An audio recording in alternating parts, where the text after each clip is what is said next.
Maxime, the little chef with big recipes in a small, colorful village, nestled between green hills and sunflower fields, lived a cheerful little boy named Maxime. He wasn't taller than a kitchen counter, but he dreamed bigger than the tallest cake tower. Maxime loved to cook, while other kids played with toy cars or video games. Maxime played with measuring cups, flour bags, and whisks. He had a special apron with the words "Little Chef," big ideas embroidered on it, and he wore it like a superhero cape. One sunny morning, the mayor of the village made an announcement: "This Saturday will be the Great Village Picnic, and we need a delicious new dish to be the star of the show." Maxime's eyes sparkled. "I'm going to create the most amazing recipe the village has ever tasted," he declared, raising his wooden spoon like a sword. He rushed to his mini kitchen and got to work. But Maxime didn't just want to make something tasty, he wanted it to be fun, colorful, and a little magical. He experimented with all kinds of ingredients: carrots shaped like stars,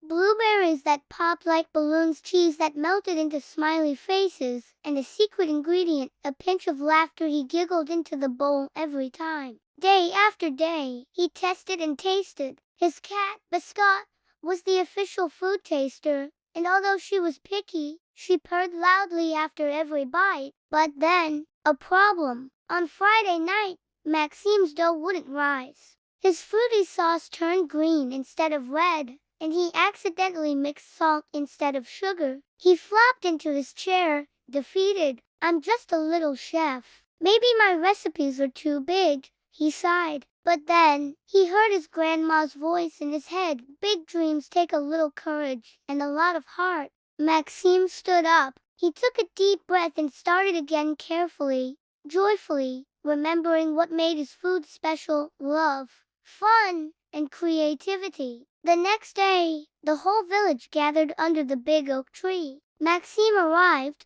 pushing a little red cart filled with his final creation: rainbow veggie cupcakes with cheesy surprise centers. They looked funny, smelled amazing, and made everyone smile. The mayor took a bite, and his eyes widened. "Maxime, this is incredible. It's healthy, delicious, and full of fun." Everyone clapped. Some asked for seconds, some danced, and Biscotte proudly sat on Maxime's shoulder, meowing with pride. From that day on, Maxime was no longer just a little chef. He was known as Maxime, the boy who cooked with heart. Moral of the story: even the smallest chefs can make the biggest impact when they cook with love, courage, and a sprinkle of fun.